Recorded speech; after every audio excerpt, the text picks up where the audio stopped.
আমাদের দেশে এখন বেশিরভাগ ছেলেরা অনলাইন টেলিভিশন অথবা মোবাইলের ভিডিও দেখে আস্তে আস্তে কেউ হয়তো পয়রা নামাজ শিখে অথবা ওই ভিডিওগুলো দেখে মক্কা মদিনার এগুলো দেখে নামাজগুলো আদায় করে। এখন কেউ মসজিদে আইসা জোরে আমিন বলল আর বুকে হাত বাঁধলো, এই জোরে আমিন আর বুকে হাত বাঁধলে কি আহলে হাদিস হয়ে যায়? বলেন আপনারা, আহলে হাদিস হয়ে যায়? হয় না। হয়তো সে নামাজটা দেখেছে। ইমাম সাহেবের দায়িত্ব ছিল কি, যে এটা যদি কোনো হাদিসে থাকে আলহামদুলিল্লাহ, তবে তাকে বলে দাও আপনি আর একটু পড়াশোনা করে মানার জন্য চেষ্টা করেন। এটা ছিল ইমাম সাহেবদের কাজ। কিন্তু আমাদের দেশে আমরা ইমাম সাহেবরা করি কি, কাউকে কোনো কিছু না বলে খুব দ্রুত জুমার খুতবাতে একটা বক্তব্য দিয়ে দেই, এই হাত যারা এমন এমন করেন আর জোরে আমিন বলেন, আপনারা তো একটা ফেতনা শুরু করে দিয়েছেন। হয় কি হয় না? বলেন হয় কি হয় না? তখন সমাজে সুন্দরভাবে বলে দেওয়া হয় এমন এমন যারা করে এটা রাসূলের আমলের বিপরীত। তখন একে অপরের প্রতি খারাপ ধারণা আসে কি আসে না? কাদের কারণে হয় বলেন? এই খারাপ ধারণাটা কাদের কারণে আসে?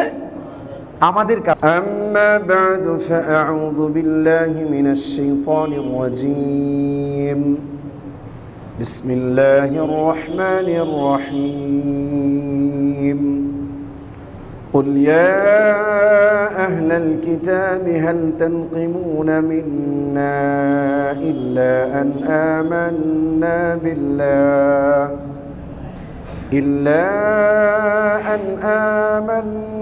بالله وما أنزل إلينا وما أنزل من قبل وأن أكثركم فاسقون قل هل أنبئكم بشر من ذلك مثوبة عند الله من لعنه الله وغضب عليه وجعل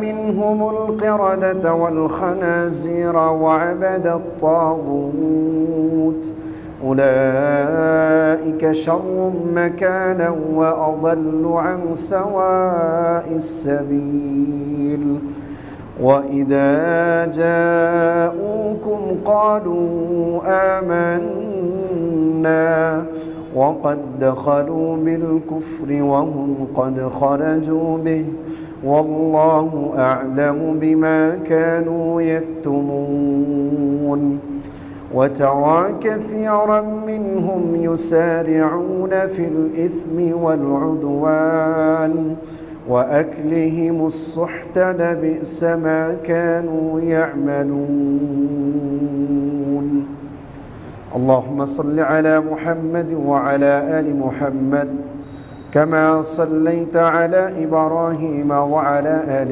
إبراهيم إنك حميد مجيد اللهم بارك على محمد وعلى آل محمد كما باركت على إبراهيم وعلى آل إبراهيم إنك حميد مجيد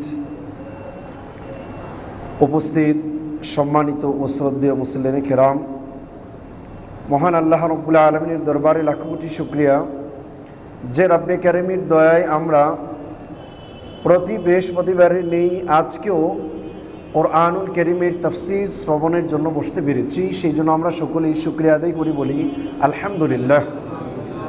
আমরা ধারাবাহিক আলোচনা করছিলাম কোরআনুল কারীম থেকে সূরা আল মায়েদা এর 58 নম্বর আয়াত পর্যন্ত আমরা গত সপ্তাহে আপনাদের সামনে ক্লিয়ার করেছিলাম। আর গত সপ্তাহে আমরা অনেক গুরুত্বপূর্ণ একটি বিষয় নিয়ে আলোচনা করেছি, একটা পাপ, যেই পাপটা সচরাচর আলেম বলেন আর সাধারণ মানুষ বলেন সকলেই যেই পাপে ব্যস্ত থাকে প্রায় সবসময়, আর সেটা হলো আল ইস্তেহজা, একে অপরকে নিয়ে ঠাট্টা বিদ্রুপ করা, মজাক করা, এই ব্যাপারগুলো নিয়ে। কারণ আমরা ওয়াজ মাহফিলও দেখতে পাই একদল আলেম অন্য দল আলেমদেরকে বা সাধারণ জনগণকে নিয়ে মজা করে বা নেগলেক্ট করে কথা বলে, এটা কবিরা গুনাহের অন্তর্ভুক্ত। আবার সাধারণ মানুষও একে অপরকে নিয়ে পারিবারিকভাবে কমেডি করে, একে অপরকে নিয়ে নেগলেক্ট করে, মানহানি করে, এই জিনিসগুলো কবিরা গুনাহের অন্তর্ভুক্ত। খুব সেন্সিটিভ বিষয় ছিল সে ব্যাপারগুলো নিয়ে আমরা আপনাদের সামনে ক্লিয়ার করেছিলাম। এই জন্য আল্লাহ রাব্বুল আলামিন ওই আয়াতগুলোতে বলেছেন, যাদেরকে ওয়ালি অভিভাবক বানানো যাবে না, তাদের মধ্য থেকে একদল হলো যারা আল্লাহর দ্বীনকে নিয়ে ঠাট্টা বিদ্রুপ করে, তাদেরকে মুসলমানরা তাদের নিজেদের অভিভাবক ওয়ালি তাদেরকে বানাতে পারবে না। এই ব্যাপারগুলো আমরা ক্লিয়ার করেছিলাম। আজকে সূরা আল মায়েদা এর 59 নম্বর আয়াত থেকে 63 নম্বর আয়াত পর্যন্ত আমি আপনাদের সামনে তিলাওয়াত করেছি। আজকের আয়াতগুলোতে মূলত আলোচনার বিষয় হচ্ছে ইহুদিদের আরও কিছু বৈশিষ্ট্য, সাথে মুনাফিকদের কিছু বৈশিষ্ট্য। আর আজকের মৌলিক আলোচনা হবে উলামায়ে কেরাম যখন সৎ কাজের আদেশ আর অসৎ কাজের নিষেধ না করবে, তখন সমাজের পরিস্থিতিটা কোন ধরনের অবস্থা হবে, কি ধারণ করবে, সেই ব্যাপারগুলো নিয়ে আজকে আমরা আপনাদের সামনে আলোচনা করব। কারণ আমাদের বাংলাদেশে মৌখিক তেলের দাম অনেক বেশি বেড়ে গিয়েছে। কেউ মৌখিক তেল দিয়ে চেয়ারম্যান হয়ে যাচ্ছে, আবার কেউ যেই জায়গার যোগ্য নয় সে জায়গায় বসে যাচ্ছে, শুধুমাত্র মৌখিকভাবে কারো প্রশংসা করার মাধ্যমে। কিন্তু কোরআনুল কারীম ব্যর্থহীনভাবে সমাজকে পরিশুদ্ধ করার জন্যই আদেশ দিয়েছে। সেই ক্ষেত্রে উলামায়ে কেরামের ভূমিকা অনেক বড় মাপের একটি ভূমিকা। সেই জন্য আলেমরা যখন নিজেদের দায়িত্ব ভুলে গিয়ে মানুষের শুধু প্রশংসা করবে আর মানুষকে তেল মারতে থাকবে, খুশি করানোর চেষ্টা করবে, তখন ওই আলেমদের থেকে আর ভালো কোনো ধরনের ভালো কোনো কিছু পাওয়ার আশা করা যায় না। খুব ভয়ানক জিনিস। চলুন আমরা আমাদের আলোচনার দিকে চলে যাই। প্রথম নম্বর আয়াত সূরা আল মায়েদা এর 59 নম্বর আয়াতে আল্লাহ রাব্বুল আলামিন ইমানদারদের সাথে ইহুদিদের, অর্থাৎ ইমানদাররা ইহুদিদের সাথে একটা কথোপকথন আল্লাহ রাব্বুল আলামিন তুলে ধরছেন। ইমানদাররা ইহুদিদেরকে এবং খ্রিস্টানদেরকে বলছেন, قل يا أهل الكتاب هل تنقمون منا إلا أن آمنا بالله। হে নবী, আপনি বলুন, হে আহলে কিতাবীগণ, হাল তানকিমুনা মিন্না ইল্লা আন আমান্না বিল্লাহ, তোমরা কি আমাদের কাছ থেকে প্রতিশোধ নিচ্ছ এই জন্য যে আমরা আল্লাহর প্রতি ঈমান আনয়ন করেছি, ওয়ামা উনজিলা ইলাইনা ওয়ামা উনজিলা মিন ক্বাবল, আর আমাদের উপর আল্লাহ যা নাযিল করেছেন এবং আমাদের পূর্বে যা নাযিল করেছে সেইগুলোর উপর আমরা সঠিকভাবে বিশ্বাস স্থাপন করার কারণে কি তোমরা আমাদের থেকে প্রতিশোধ নিচ্ছ? ওয়া আন্না আকসারাকুম ফাসিকুন, আর তোমাদের তো অধিকাংশ লোকই হলো পাপিষ্ট।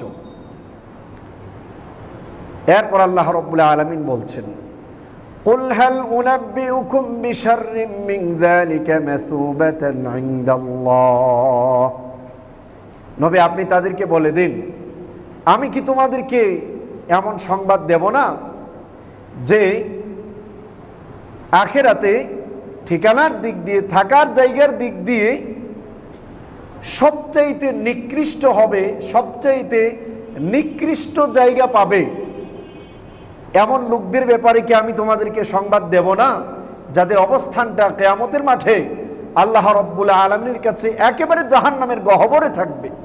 এদের ব্যাপারে কি আমি তোমাদেরকে বলবো না? তারা কারা? মান লাআনাহুল্লাহ, আল্লাহ রাব্বুল আলামিন যাদেরকে লাআনত করেছেন।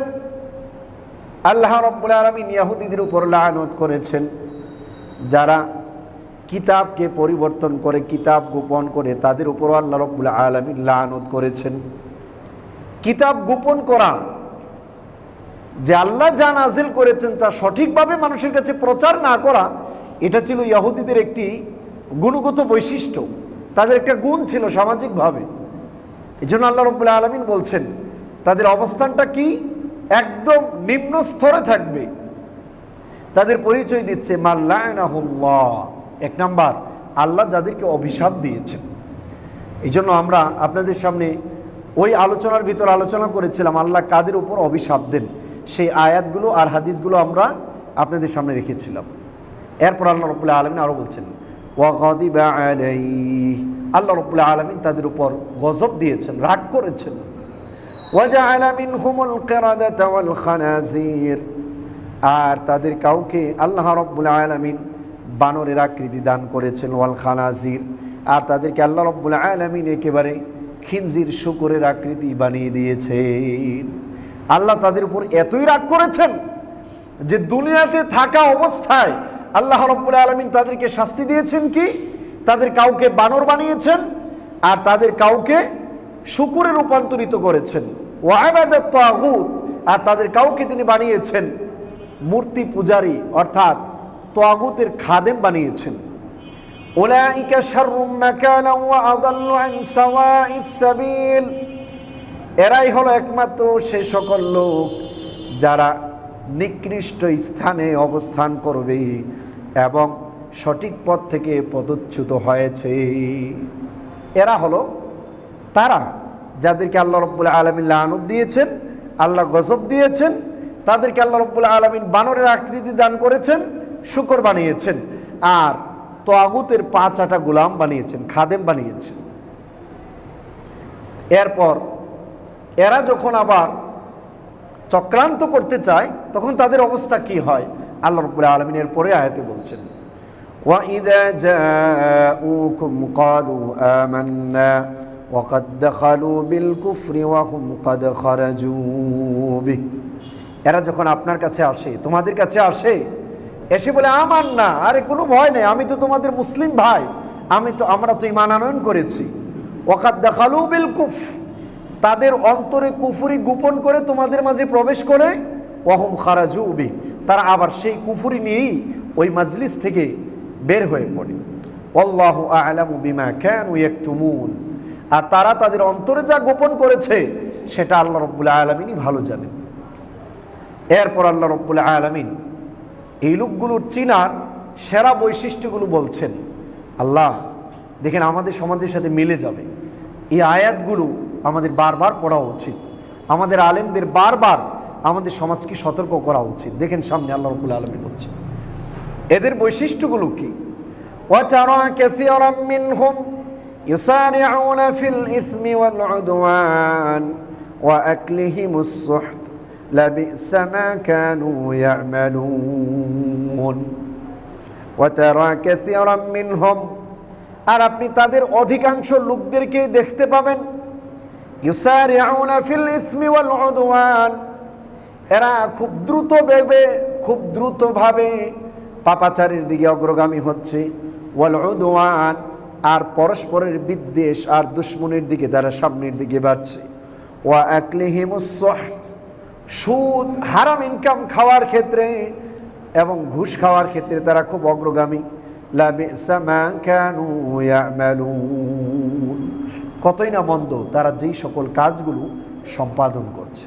বলেন তো দেখি এই কাজগুলো আমাদের সমাজে আছে না নেই? বেশিরভাগ মানুষ আমরা পাপ কাজ করি কি করি না?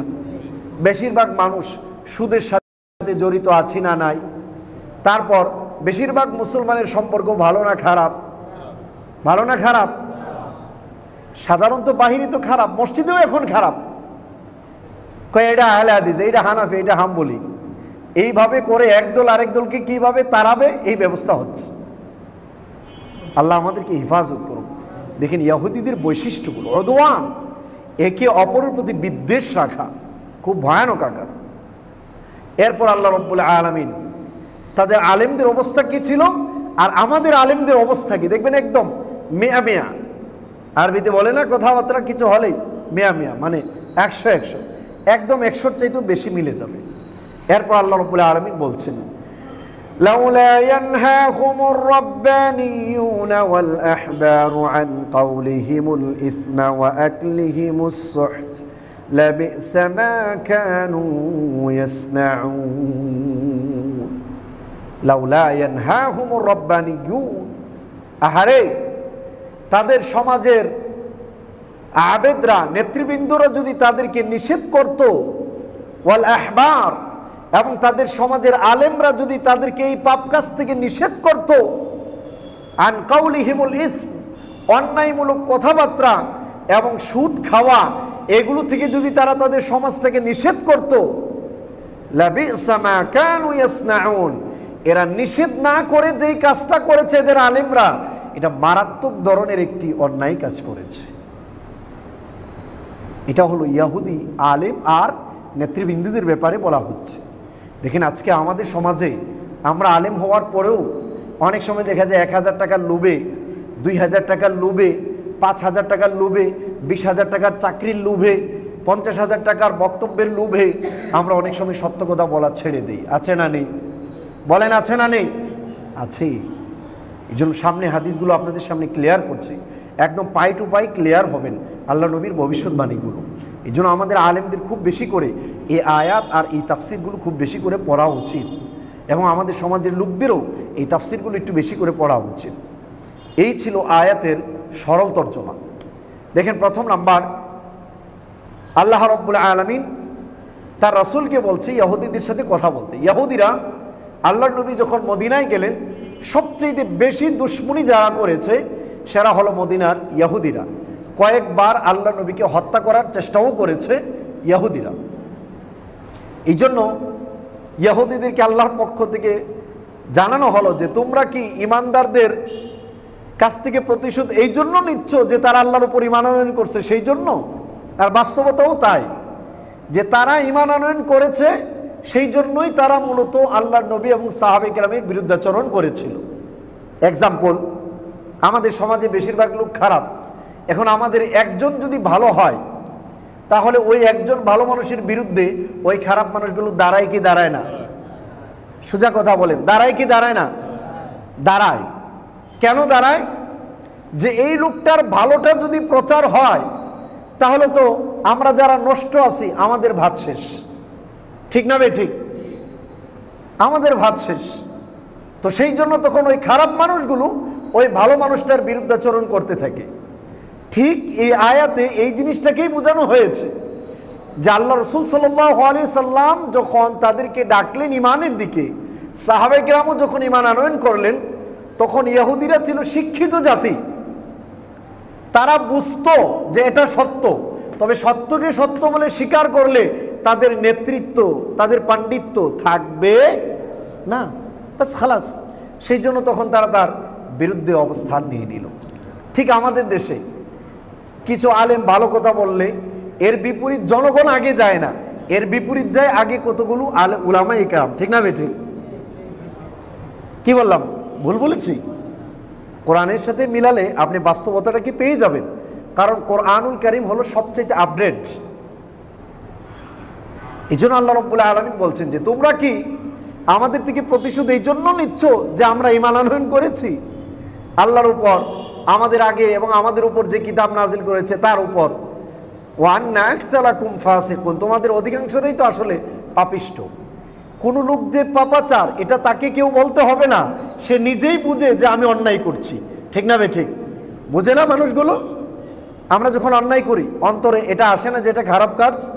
প্রত্যেকটা মানুষ বুঝে, এমন কোনো মানুষ দেখাতে পারবেন না যে সে বুঝে না যে এটা অন্যায় করছে। এরপর তার রাসূলকে আল্লাহ রাব্বুল আলামিন বলে দিলেন, আপনি তাদেরকে একটা চ্যালেঞ্জ ছড়ে দিয়ে দেখেন না যে কারা স্থানের দিক দিয়ে জাহান্নামে সবচাইতে নিচের জায়গাটাই থাকবে। এরা হলো ইহুদি জাতির কতগুলো লোক যাদের উপর আল্লাহ রাব্বুল আলামিন লানত করেছেন। কেন? তাদের উপর কিতাব নাজিল করার পর তারা তাদের তাওরাতের সব বাণী সমাজের সামনে প্রচার করত না, বরং তারা গোপন করত। এই জন্য আল্লাহ রাব্বুল আলামিন বলেছেন উলাইকা হুম ইয়ালআনুহুমুল্লাহুল লাঈনুন, এরা হলো তারা যাদের উপর আল্লাহ অভিশাপ দেন এবং যারা অভিশাপ দেয় তাদের অভিশাপও তাদের উপর।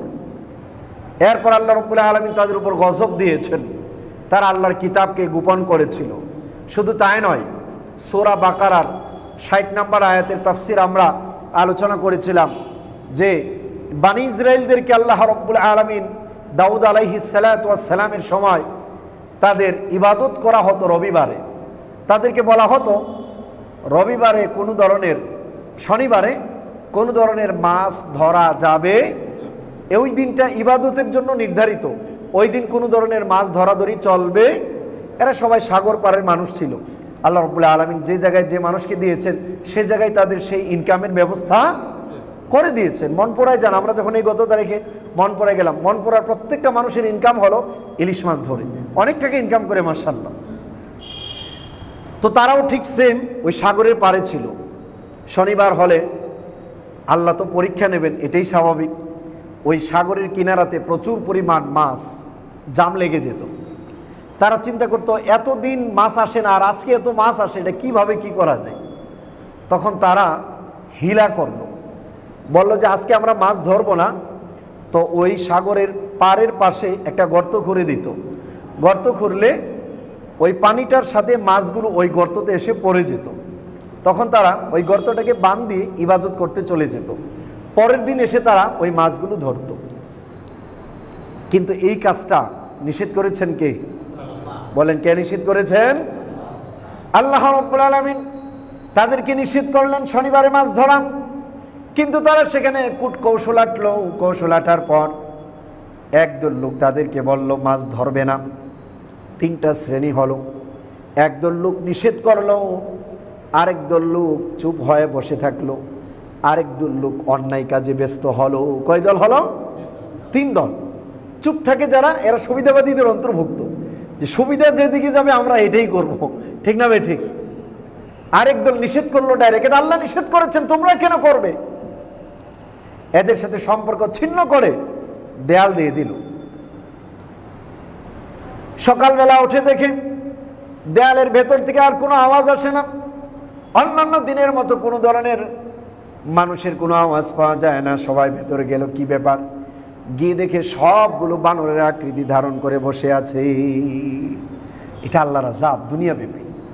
সৎ কাজের আদেশ আর অসৎ কাজের নিষেধ যদি মানুষ বন্ধ করে দেয়, ওই সমাজে দুনিয়াবি আযাব দেবেন কে? আল্লাহ রাব্বুল আলামিন। কোনো না কোনো উপায়ে আযাব আসবেই।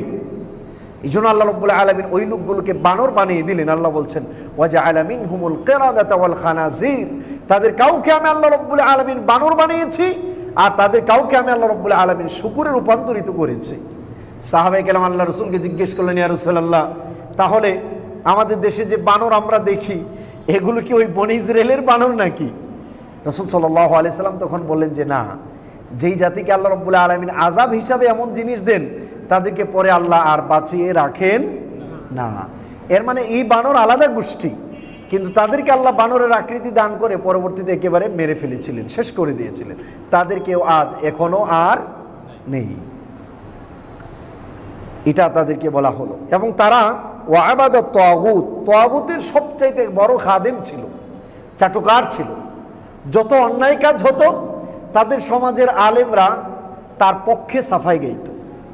ইহুদি আলেমদের কথা বলছে। এবং তারা মূর্তি পূজার পক্ষেও সাফাই গিয়েছে। এই জন্য আল্লাহ রাব্বুল আলামিন বলেছেন তাদের স্থানটা খুব মারাত্মক। এরপর আল্লাহ রাব্বুল আলামিন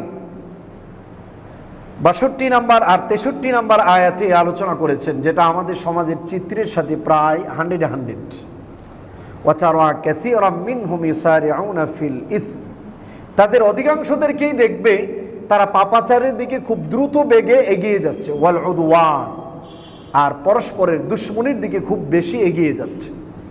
ওয়া আকলিহিমুস সুহত, আর তারা হারাম খাওয়ার ক্ষেত্রে, ঘুষ আর সুদ, এই ক্ষেত্রে তারা খুব বেশি অগ্রগামী।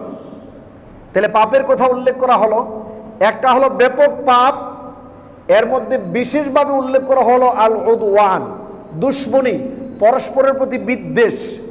আর একটা হলো হারাম ইনকাম। কয়টা পাপের কথা উল্লেখ করা হলো বিশেষভাবে? দুইটা। একটা হলো স্বাভাবিকভাবে সাধারণ পাপ ব্যাপক, আর দুইটা বিশেষভাবে উল্লেখ করা হলো।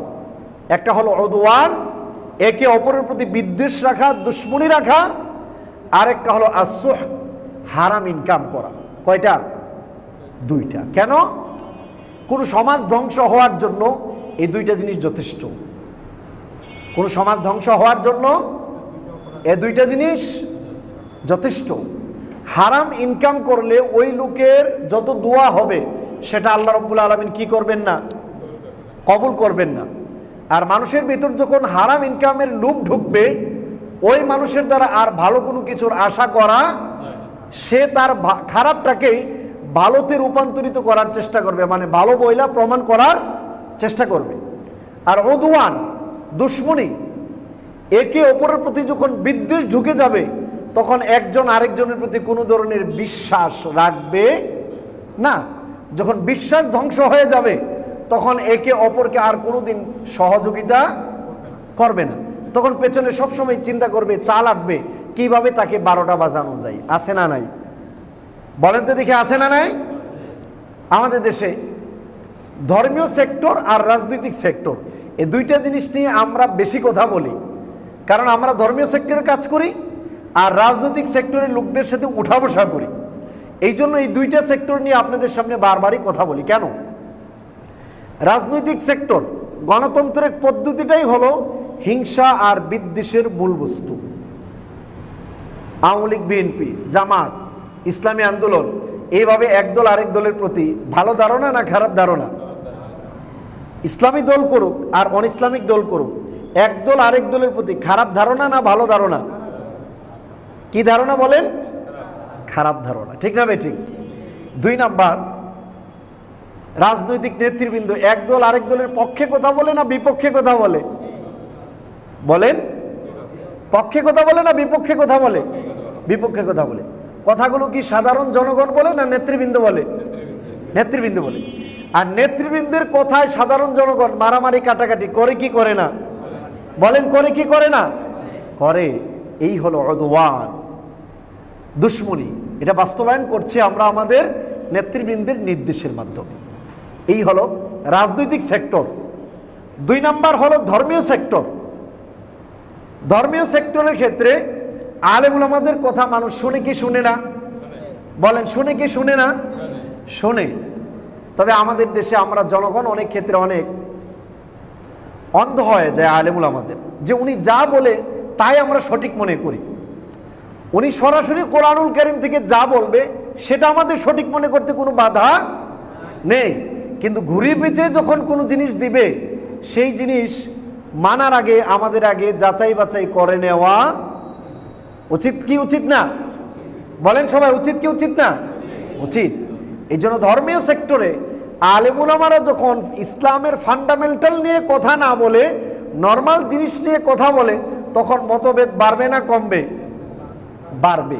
আর বাড়ার কারণে একই দলে একই গোষ্ঠীর মানুষ পরস্পরের প্রতি বিদ্বেষ আছে না নেই? এক্সাম্পল, আমাদের দেশে এখন বেশিরভাগ ছেলেরা অনলাইন, টেলিভিশন অথবা মোবাইলের ভিডিও দেখে আস্তে আস্তে কেউ হয়তো পয়রা নামাজ শিখে অথবা ওই ভিডিওগুলো দেখে মক্কা মদিনার এগুলো দেখে নামাজগুলো আদায় করে। এখন কেউ মসজিদে আইসা জুরে আমিন বলল আর বুকে হাত বাঁধলো। এই জুরে আমিন আর বুকে হাত বাঁধলে কি আহলে হাদিস হয়ে যায়? বলেন আপনারা, আহলে হাদিস হয়ে যায়? হয় না। হয়তো সে নামাজটা দেখেছে। ইমাম সাহেবের দায়িত্ব ছিল কি, যে এটা যদি কোনো হাদিসে থাকে আলহামদুলিল্লাহ, তবে তাকে বলে দাও আপনি আর একটু পড়াশোনা করে মানার জন্য চেষ্টা করেন। এটা ছিল ইমাম সাহেবদের কাজ। কিন্তু আমাদের দেশে আমরা ইমাম সাহেবরা করে কি, কাউকে কোনো কিছু না বলে খুব দ্রুত জুমার খুতবাতে একটা বক্তব্য দিয়ে দেই, এই হাত যারা এমন এমন করেন আর জুরে আমিন বলেন, আপনারা তো একটা ফেতনা শুরু করে দিয়েছেন। হয় কি হয় না? বলেন, হয় কি হয় না? তখন সমাজে সুন্দরভাবে বলে দেওয়া হয় এমন এমন যারা করে এটা রাসূলের আমলের বিপরীত। তখন একে অপরের প্রতি খারাপ ধারণা আসে কি আসে না? কাদের কারণে হয়? বলেন, এই খারাপ ধারণাটা কাদের কারণে আসে? আমাদের কারণে। কাদের কারণে আসে? আমাদের কারণে। কারণ আমরা যদি এখানে করতাম, একটা ছেলে নামাজ পড়ে না, সে যেভাবে হোক মসজিদে এসেছে, তো আমাদের ইমাম সাহেবদের চিন্তাটা হওয়ার কথা ছিল নামাজ ছেড়ে দেওয়া এটা কুফরি। নামাজ ছেড়ে দেওয়া কি? বলেন সবাই, নামাজ ছেড়ে দেওয়া। বিশ্বনবী বলেছেন, মান তারাকা সালাতান মুতাআম্মিদান ফাকাদ কাফার। যে ব্যক্তি ইচ্ছাকৃতভাবে এক ওয়াক্ত নামাজ ছেড়ে দিল সে যেন কুফরি করলো। এক ওয়াক্ত নামাজ ইচ্ছাকৃত ছেড়ে দিলে কুফরি করলো। এখন এক ওয়াক্ত ইচ্ছাকৃত ছেড়ে দিলে কাফের হবে কি হবে না, এটা নিয়ে আইম্মাদের ভিতর মতভেদ। ইমাম আবু হানিফা বলেছেন রাহিমাহুল্লাহ যে এক ওয়াক্ত ছেড়ে দিলে সে কাফের হবে না, তবে তাকে বন্দি করা লাগবে আর তার পিঠে বেত্রাঘাত করে রক্তাক্ত করতে হবে। আর অন্যান্যদের বক্তব্য হলো সে কাফের হয়ে যাবে। কিন্তু একাধিক ওয়াক্ত নামাজ ইচ্ছাকৃতভাবে ছেড়েই দিতে থাকলে সে ব্যক্তি কাফের হওয়ার ব্যাপারে কারো কোনো দ্বিমত নাই। বুঝতে পারছেন আমার কথা? তাহলে নামাজ ছেড়ে দেওয়া কুফরি ছিল। এই ছেলেগুলো নামাজ ধরে যখন নামাজ আদায় করছে, এটা আমাদের ভালো লক্ষণ না খারাপ লক্ষণ? ভালো লক্ষণ। তো সেই ক্ষেত্রে ঝগড়া তো করা দরকার ছিল বেনামাজিদের সাথে, কিন্তু ঝগড়া শুরু হয়েছে কোথায়? নামাজিদের সাথে। আমার কথা আপনারা বুঝতে পারতেছেন? হাদিসে থাকলে আমল করলে সমস্যাটা কি? এইভাবে আমাদের সমাজে আলেমদের মাধ্যমে আমাদের সমাজে বিদ্বেষ শুরু হয়েছে, যার কারণে একদল মুসল্লি আরেকদল মুসল্লিদেরকে দেখতে পারে না। আছে না নেই? বলেন, মসজিদে ঝগড়াঝাটি আছে না নেই? এই ঝগড়াতে আপনারা লিপ্ত হবেন? কেউ যদি ডাকে এই ঝগড়াগুলোতে যাবেন? কখনোই যাবেন না, সাবধান, জাহান্নামের চৌরাস্তার মরে যাবেন। এই জন্য খুব ভয়ানক জিনিস।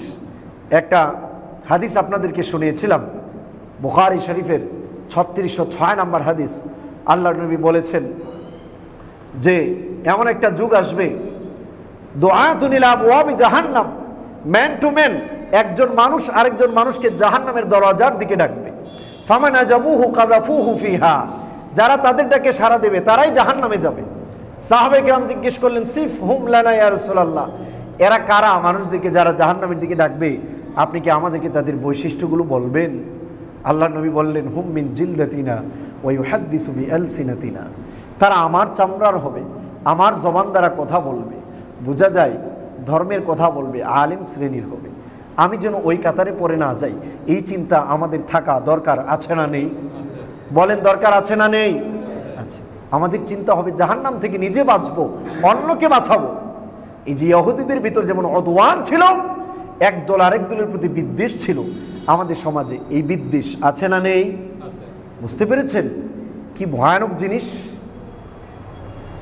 এই জন্য আল্লাহ রাব্বুল আলামিন এর পরের আয়াতেই বলছেন, লাউলা ইয়ানহাহুমুর রাব্বানিয়ুনা ওয়াল আহবার, যদি ইহুদিদের আলেম আর নেতৃবৃন্দ তাদেরকে নিষেধ করত কতই না ভালো হতো। এরা নিষেধ করে নাই। দেখেন সামনের তাফসীরগুলোতে কি বলা হয়েছে, লাউলা ইয়ানহাহুমুর রাব্বানিয়ুন, যে ইহুদিদের আলেম আর নেতৃবৃন্দরা কেন বলল না? এখানে রাব্বানিয়ুন আল আহবার এটা বলা হয়েছে, এরা হলো আল উলামা আল উম্মাল আরবাবুল ওয়ালায়াত, সে সকল আলেম যারা দায়িত্বশীল ছিল, যারা সরকারি কোনো কাজের দায়িত্ব ছিল, কোনো প্রতিষ্ঠানের দায়িত্ব ছিল, এমন আলেম। আর আহবার শুধুমাত্র আলেম, আর রাব্বানিয়ুন এমন আলেম যারা কোনো জায়গার দায়িত্বশীল। আর আহবার শুধুমাত্র আলেম, তারা কোনো জায়গার দায়িত্ব নেই কিন্তু তারা আলেম ছিল। এই লোকগুলো নিষেধ করলো না, অর্থাৎ তারা তাদের ইহুদিদেরকে সৎ কাজের আদেশ দিল না আর অসৎ কাজগুলো থেকে তাদেরকে বারণ করলো না। এই আয়াত দেখেন কি বলে, হযরত আব্দুল্লাহ ইবনে আব্বাস রাদিয়াল্লাহু তাআলা আনহু কি বলেন? তিনি বলেন, মা ফিল কুরআনি আয়াতান আশাদ্দু তাওবিখান মিন হাযিহিল আয়াহ। আমি আব্দুল্লাহ ইবনে আব্বাস এই কোরআনুল কারীমকে পড়েছি, তার তাফসীর করেছি। এই কোরআনুল কারীমে যত আয়াত আছে সব আয়াতগুলোর মধ্যে এই আয়াতের মতো এত ভয়ানক ধমকশীল আয়াত আর আমি দেখি নাই। এর মানে আল্লাহ আলেমদেরকে লক্ষ্য করে বলছেন, তোমরা কেন তাদেরকে অন্যায় কাজ থেকে বারণ করো নাই? হযরত আব্দুল্লাহ ইবনে আব্বাস বলছেন, এই আয়াতের মতো এত অধিক ধমকশীল আয়াত আমি আর কোনো আয়াত দেখি নাই। এরপর ইমাম দাহহাক বলেন, উনি একজন মুফাসসির, মা ফিল কুরআনি আয়াতুন আখওয়াফু ইনদি মিনহা ইন্না লা নানহা। কোরআনুল কারীমে ভয়ের মতো আয়াতের মধ্য থেকে এই আয়াতের মতো ভয়ার্থক আর কোনো আয়াত নেই, যে আয়াতে আল্লাহ আমাদের আলেমদেরকে ধমকিয়েছেন যে আমরা মানুষদেরকে অসৎ কাজ থেকে বারণ করি না। এবার চিন্তা করেন আমাদের আলেমরা তাদের দায়িত্বটা কতটুকু? তারা যদি তাদের দায়িত্বতে অবহেলা করে, শুধুমাত্র কমিটিকে খুশি করানোর জন্য যদি দিনের কথা বলা ছেড়ে দেয় 20,000 আর 30,000 টাকা চাকরির ঠিকানোর জন্য, তাহলে তার অবস্থানটা কোথায় হবে? এই আয়াতগুলো ক্লিয়ার করছে। এরপরের বক্তব্যগুলো আরও দেখেন। হযরত আলী রাদিয়াল্লাহু তাআলা আনহু খুতবা দিচ্ছেন। খুতবায় তিনি আল্লাহর প্রশংসা করলেন। এরপর তিনি বললেন, আইয়ুহান নাস, হে মানুষ সকল, ইন্নামা হালাকা মান কানা ক্বাবলাকুম, তোমাদের পূর্বে যত মানুষ ধ্বংস হয়েছে তাদের ধ্বংস হওয়ার কারণ হলো বিরুকুবিহিমুল মাআসি, তারা পাপাচারের দিকে অগ্রগামী হয়েছিল, যার কারণে তারা ধ্বংস হয়েছে। ওয়ালাম ইয়ানহাহুমুর রাব্বানিয়ুনা ওয়াল আহবার, কিন্তু তাদের সমাজের আলেম আর দায়িত্বশীল লোকরা ওই সমাজের মানুষদেরকে নিষেধ করে নাই ওই পাপ কাজ থেকে। ফালাম্মা তামাদু ফিল মাআসি, মানুষগুলো যখন পাপাচারের দিকে অগ্রগামী হলো, ওয়ালাম ইয়ানহাহুমুর রাব্বানিয়ুনা ওয়াল আহবার, আর তাদের সমাজের আলেম আর দায়িত্বশীলরা যখন সমাজের লোকগুলোকে পাপাচার থেকে ফেরালো না, আখাযাতহুমুল উকুবাত, আল্লাহ রাব্বুল আলামিন সবার উপর আল্লাহর গজব ঢেলে দিলেন। ফামুরু বিল মারুফ, আল্লাহর বান্দারা তোমরা মানুষদেরকে সৎ কাজের আদেশ করো। ওয়ানহাউ আনিল মুনকার, অসৎ কাজ থেকে মানুষগুলোকে বারণ করো। ক্বাবলা আইয়ুনাজ্জিলা বিকুম মাসালুল্লাযী নাজ্জালা বিহিম, তোমাদের উপর আল্লাহর আযাব তাদের মতো আসার আগে যেভাবে ইহুদিদের উপর এসেছে। ওয়া'লামু আন্নাল আমরা বিল মারুফ ওয়ান নাহি আনিল মুনকার, শুনে রাখো সৎ কাজের আদেশ আর অসৎ কাজ থেকে নিষেধ লা ইয়াকতাউ রিজকান ওয়ালা ইয়াকরাবু আজালান, এটা তোমার রিজিককে কমাবে না, তোমার মৃত্যুকে কাছাকাছি করবে না। মানুষ তো দুইটা কারণেই সৎ কাজের আদেশ আর অসৎ কাজের নিষেধ করা বন্ধ করে, ঠিক না বে ঠিক?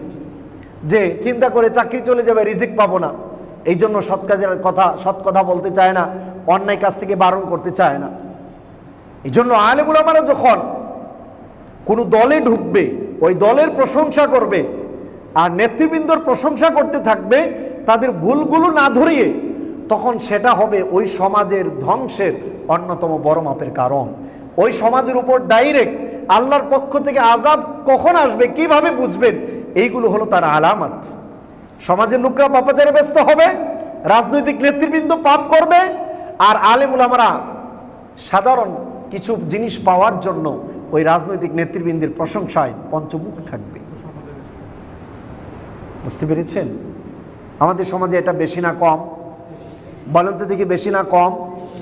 কোনো রাজনৈতিক নেতৃবৃন্দ এই কথা মনে করেন না যে কোনো আলেম তাদেরকে ভুল ধরিয়ে দিলে তারা রাখবেন না, কারণ তারাও জানে যে ধর্মে এটা যেটা নিষেধ এটা আমরা চাইলেও করতে পারবো না, কিন্তু আমাদের আলেমরা দুনিয়ার লোভে পড়ে তাদেরকে ওই কাজগুলো থেকে নিষেধ করেন না, বরং প্রশংসা করতে থাকেন।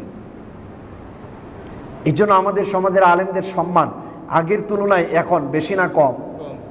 বলেন, বেশি না কম? বেশি না কম? ইহুদিদের ভিতর যেই পাপ ছিল সেই পাপগুলো আমাদের সমাজে আমরা ছড়িয়ে দিচ্ছি, ঠিক না বে ঠিক? যার কারণে আজকে উলামায়ে কেরামের সম্মান নষ্ট হয়ে যাচ্ছে। উলামায়ে কেরাম তো ফাঁসির কাস্টে ঝুলার এগুলো নিয়ে কোনো ভয় করবে না। তাদের কথা হলো তারা বলবে কার কথা? বলেন, তারা কার কথা বলবে? কারণ ওনারা যদি আল্লাহর কথা না বলেন কিয়ামতের মাঠে আল্লাহ তাদেরকে জাহান্নাম দেবেন, আর ওনারা যদি নেতৃবৃন্দের পক্ষে কথা বলেন তাহলেও আল্লাহ রাব্বুল আলামিন জাহান্নাম দেবেন। সুতরাং আলেমদের উচিত আল্লাহকেই খুশি করানো। কাকে খুশি করানো? তো আলেমরা যদি আল্লাহকে খুশি করে আল্লাহ রাব্বুল আলামিন অটো বান্দার অন্তরে আলেমদের মহব্বত ঢেলে দেবেন, ঠিক না বে ঠিক? কিন্তু আমরা ভুল পথে হাঁটছি, আমরা মনে করছি আমাদের মনে সব কিছু শেষ হয়ে যাবে, কখনোই না। এই জন্য হযরত আলী রাদিয়াল্লাহু তাআলা আনহুর এই খুতবা মনে রাখবেন। দেখেন মুসনাদ আহমদ বিন হাম্বলের হাদিস আলেমদের ব্যাপারে কি বলা হচ্ছে।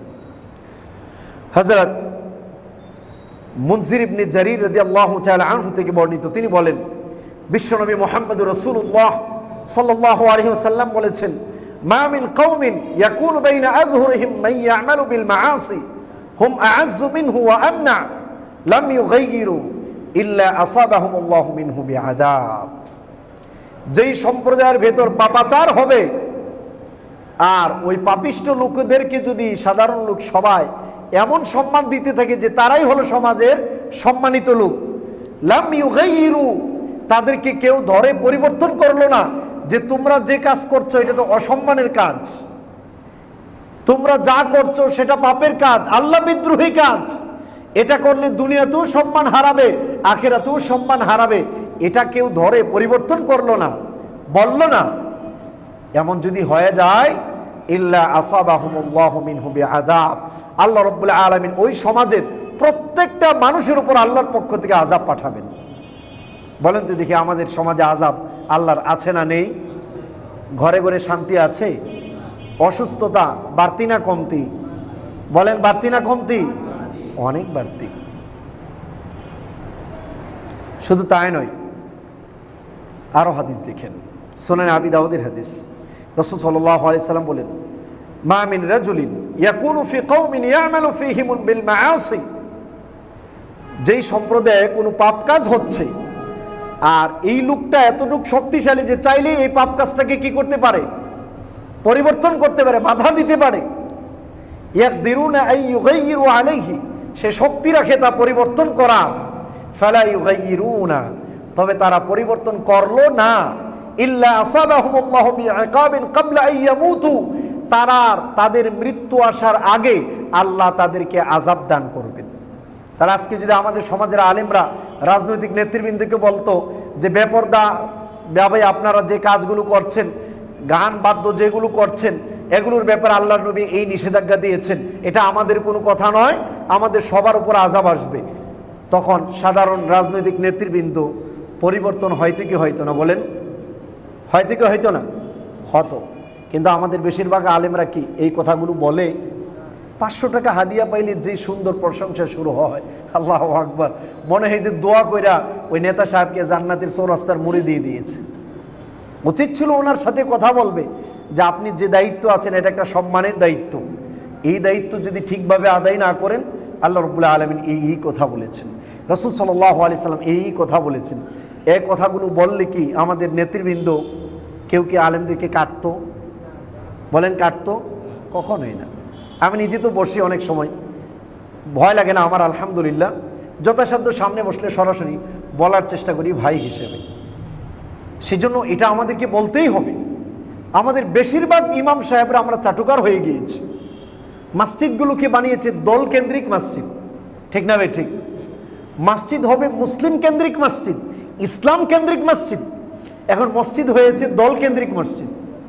কিছু হলে মুসল্লিদের ভিতর ডিভাইড করা, মুসল্লিদের দুইটা ভাগ করে তাদের ভিতর ঝগড়া লাগানো, এগুলো আমাদের আলেমদের অভ্যাস হয়ে গিয়েছে। আল্লাহ আমাদের দেশের আলেমদেরকে সত্যটা মানুষের সামনে উন্মোচন করার তৌফিক দান করুন। শুধু তাই নয়, দেখেন আলেমরা কখন নষ্ট হবে আর রাজনৈতিক নেতৃবৃন্দ কখন ঠিক থাকবে। রাসূল সাল্লাল্লাহু আলাইহি সাল্লামের হাদিস, মুসলিম শরীফের 1228 নম্বর হাদিস। কারা ভালো নেতৃবৃন্দ হবে?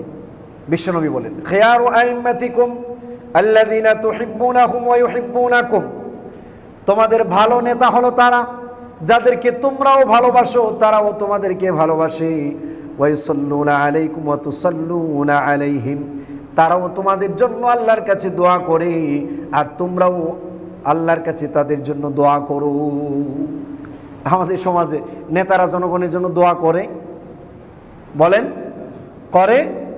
জনগণ নেতৃবৃন্দের জন্য দোয়া করে? করে না।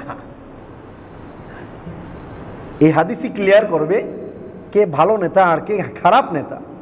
এরপর বিশ্বনবী বলেন, ওয়াশিরারু আইম্মাতিকুমুল্লাযীনা তুবগিদুনাহুম ওয়া ইউবগিদুনাকুম, আর তোমাদের মধ্যে থেকে খারাপ নেতৃবৃন্দ হলো তিনি যিনি জনগণের প্রতি ক্ষেপা রাগান্বিত আর জনগণ তার প্রতি রাগান্বিত। ওয়া তালআনুনাহুম ওয়া ইউলআনুনাকুম, তোমরাও তাদেরকে অভিশাপ দাও, তারাও তোমাদেরকে অভিশাপ দেয়। কিলা রাসূলুল্লাহ ফালা নুনাবিদুহুম বিসসুয়ুফ, সাহাবায়ে কেরাম বললেন, ইয়া রাসূলুল্লাহ, তাহলে এই জাতীয় নেতাদেরকে কি তরবারি দ্বারা কেটে ফেলবো নাকি? আল্লাহর নবী বললেন, লা মা আকামু ফিকুমুস সালাত, যতক্ষণ তোমাদের নেতৃবৃন্দ আল্লাহর দেওয়া বিধান নামাজ কায়েম করবে ততক্ষণ পর্যন্ত তোমরা তাদের বিরুদ্ধে দাঁড়াতে পারো না। ওয়া ইযা রাআইতুম মিন ওয়ালাতিকুম শাইআন তাকরাহুনাহু, তোমাদের নেতৃবৃন্দ যারা ইসলামিক সিস্টেমে দেশ চালায় আর এমন কোনো কাজ করে যেটা তোমরা অপছন্দ করো, তখন তোমরা তাদের কাছ থেকে তোমাদের আনুগত্যতা খুলে নেবে না। অন ইসলামিকভাবে চালালে তো সেটা ভিন্ন জিনিস, কিন্তু ইসলামিকভাবে চালালে এতটুকু, যদি অনইসলামিকভাবে চালায় তার বিরুদ্ধে কথা বলতে পারবে, সমস্যা নেই, এটা নিষিদ্ধ নয়। তবে নেতৃবৃন্দদেরকে পরিবর্তনের উদ্দেশ্যে সবচেয়ে বেশি কাজ করা দরকার আলেম ওলামাদের। সামনের হাদিস এ ব্যাপারটা ক্লিয়ার করে দেখেন। রাসূল সাল্লাল্লাহু আলাইহি ওয়াসাল্লাম বলেছেন, ইন্নাহু ইস্তা'মালু আলাইকুম উমারা, মুসলিম শরীফের 1229 নম্বর হাদিস। অচিরেই তোমাদের সমাজের দায়িত্ববান বানানো হবে, আমির বানানো হবে এমন কিছু লোককে, ফাতা'রিফুনা ওয়া তুনকিরুন, তোমরা যাদেরকে দেখবে তারা কিছু ভালো কাজও করবে আবার কিছু খারাপ কাজও করবে। আছে না নেই? ফামান কারিহা ফাকাদ বারিআ, তোমাদের ওই নেতৃবৃন্দ যদি কোনো অন্যায় কাজ করে সেটাকে যদি তোমাদের কেউ অপছন্দ করে, ফাকাদ বারিআ, তাহলে সে ব্যক্তি পাপ থেকে অন্তত মুক্ত হয়ে গেল। ওয়ামান আনকারা ফাকাদ সালিমা, আর যে এটাকে একদম আপনার করলো, অস্বীকার করলো যে এটা আমরা করব না, আমাদের দলের লোক করলেও সেটা অন্যায়, এটা আমরা করব না, এটা মানব না, এমন যে বলবে, ফাকাদ সালিমা, এই ব্যক্তিটা অন্তত ঈমান নিয়ে নিরাপদে থাকতে পারবে। ওয়ালাকিন মান রাদিয়া ওয়া তাবা, তবে কেউ যদি ওই নেতৃবৃন্দের অন্যায় কাজে খুশি হয়, তাদের আনুগত্য করে, তাহলে ওই ব্যক্তি ঈমান নিয়ে নিরাপদে থাকতে পারবে না। সুতরাং আমাদের আলেমরা যে আজকে চুপচাপ হয়ে বসে থাকে, কথাবার্তা না বলে, তাহলে ওনাদের অবস্থাটাও এমনই হয়ে যাবে। এই জন্য আলেম ওলামারা যখন রাজনৈতিক কোনো নেতৃবৃন্দদেরকে ধর্মীয় অনুষ্ঠানে দাওয়াত দিবে, সেখানে কোনো স্লোগান থাকবে না রাজনৈতিক নেতৃবৃন্দের, তারা সাধারণ লোকদের মতো সেখানে সম্মানের সহিত বসে যাবে, ওনারা ধর্মীয় আলোচনা শুনবে। কিন্তু আমাদের দেশে ওয়াজ মাহফিলগুলোতে সভাপতি হওয়ার কথা হলো আলেম ওলামা, হলো একজন মূর্খ মানুষ। এগুলো কিয়ামতের আলামতের একটি হচ্ছে। তারপর মাহফিলগুলোতে যদি কোনো রাজনৈতিক নেতৃবৃন্দদেরকে দাওয়াত দেয়, ওনারা এসে ধর্মের 2-4টা কথা বলে ধর্মীয় আলোচনা চালিয়ে দেবেন, অন্যদেরকে বলবেন আপনাদের আজকে কাজ আপনারা করেন। কিন্তু এখন দেখা যায় ওয়াজ মাহফিলের মাঠে মাশাআল্লাহ চেয়ারম্যান সাহেবই বয়ান শুরু করে দিয়েছে। এই জন্য রাসূল সাল্লাল্লাহু আলাইহি সাল্লামকে সাহাবা কিরাম জিজ্ঞেস করলেন, আফালা নুকাতিলুহুম, এমন নেতা পেলে তাদের বিরুদ্ধে কি আমরা যুদ্ধ করব? রাসূল বললেন, লা মা সাল্লু, তারা যতক্ষণ নামাজ পড়বে, নামাজ কায়েম করবে, ততক্ষণ তোমরা তাদের বিরুদ্ধে যুদ্ধে যাবে না। তবে মান কারিহা বিকালবি ওয়া আনকারা বিকালবি, তবে সে নিরাপদ থাকবে যে অন্তর দ্বারা ওই অন্যায় কাজগুলো থেকে বেঁচে থাকবে এবং অস্বীকার করবে। এরপর আরেকটা হাদিস রাসূল সাল্লাল্লাহু আলাইহি ওয়াসাল্লাম আরও বলেছেন যে নেতৃবৃন্দের ব্যাপারগুলো নিয়ে হযরত আব্দুল্লাহ ইবনে ওমর রাদিয়াল্লাহু তাআলা আনহু বলেন, রাসূল সাল্লাল্লাহু আলাইহি ওয়াসাল্লাম বলেছেন, সায়াকুনু আলাইকুম উমারা, অচিরেই তোমাদের ভেতর এমন কিছু আমির হবে, নেতৃবৃন্দ হবে, ইয়ামুরুনাকুম বিমা লা ইয়াফআলুনা, তারা এমন কিছু কাজের কথা তোমাদেরকে বলবে যা তারা নিজেরা করে না। ফামান সাদ্দাকাহুম বিকাযিবিহিম, তাদের এই মিথ্যা কথাগুলো তোমরা যারা সত্য বলে মেনে নিবে, ওয়া আ'আনাহুম আলা যুলমিহিম, তাদের জুলুমের উপর যদি তোমরা তাদেরকে সহযোগিতা করো, ফালাইসা মিন্নি ওয়ালাস্তু মিনহু, শুনে রাখো আমি নবীর তাদের সাথে কোনো সম্পর্ক নেই, তাদের আমি রাসূলের সাথে কোনো সম্পর্ক থাকবে না। ওয়ালা ইয়ারিদা আলাইয়াল হাউদ, আর সে ব্যক্তি কিয়ামতের মাঠে হাউজে কাউসারের সামনে আমার কাছে দাঁড়াতে পারবে না। ভয়ানক না হাদিসগুলো? ভাবেন তো দেখি একটা বার, আমরা এই কাজগুলো করছি কি করছি না? করছি না? এই যে আপনি যদি চেয়ারম্যানের পাশের হন, চেয়ারম্যান সাহেবকে বলবেন, আপনি যদি ইমাম সাহেবের পাশের হন, ইমাম সাহেবকে বলবেন টাইটভাবে, ইমাম সাহেব হুজুর এই বিদআতগুলো করা যাবে না, এইভাবে তেল মারা যাবে না, আপনি কোরআন হাদিসে যা আছে তা বলেন, ঠিক না? ঠিক। মহব্বত ঢেলে দেওয়ার মালিককে আল্লাহ রাব্বুল আলামিন। শুধু তাই নয়, আলেম উলামারা কখন নষ্ট হয়ে যাবে, রাসূল সাল্লাল্লাহু আলাইহি সাল্লামের ভবিষ্যৎবাণী হযরত আনাস ইবনে মালিক রাদিয়াল্লাহু তাআলা আনহু থেকে বর্ণিত, তিনি বলেন, রাসূল সাল্লাল্লাহু আলাইহি সাল্লাম বলেছেন, আল উলামা উমানাউর রসুল আলা ইবাদিল্লাহ, আলেমরা হলো রসুলদের আমানত আল্লাহর বান্দাদের উপর। কারণ আলেমদের কাজ হলো নবী যা দিয়ে গিয়েছেন তা সমাজের মাঝে প্রচার করা, ঠিক না? ঠিক নাকি ঝগড়া লাগানো? হানাফি, শাফি, হাম্বলি, আহলে হাদিস এইগুলো দিয়ে কি ঝগড়া লাগাবে? এই জন্য রসুল এসেছিলেন। আল্লাহ রসুল বলছেন আলেমরা হলো আল্লাহর বান্দাদের কাছে রসুলদের রেখে যাওয়া আমানত। কতক্ষণ? মা লাম ইউখালিতুস সুলতান, তারা যতক্ষণ পর্যন্ত রাজা বাদশাদের সাথে না মিলবে। ফাইদা খালাতুস সুলতান, যখন তারা রাজা বাদশাদের সাথে মিলে যাবে আর তাদের মুখের ভাষায় যখন তারা কথা বলবে, ফাকাদ খানুর রুসুল, তারা রসুলদের আমানতের খেয়ানত করলো। ফাহদারুহুম, এই জাতীয় আলেমদের ব্যাপারে তোমাদেরকে সতর্ক করছি। ওয়াতাজিলুহুম, এই জাতীয় আলেমদের থেকে অবশ্যই তোমরা দূরত্ব বজায় রাখবেন। আমার রসুল বলেছেন এই কথা। কে বলেছেন? রসুল বলেছেন।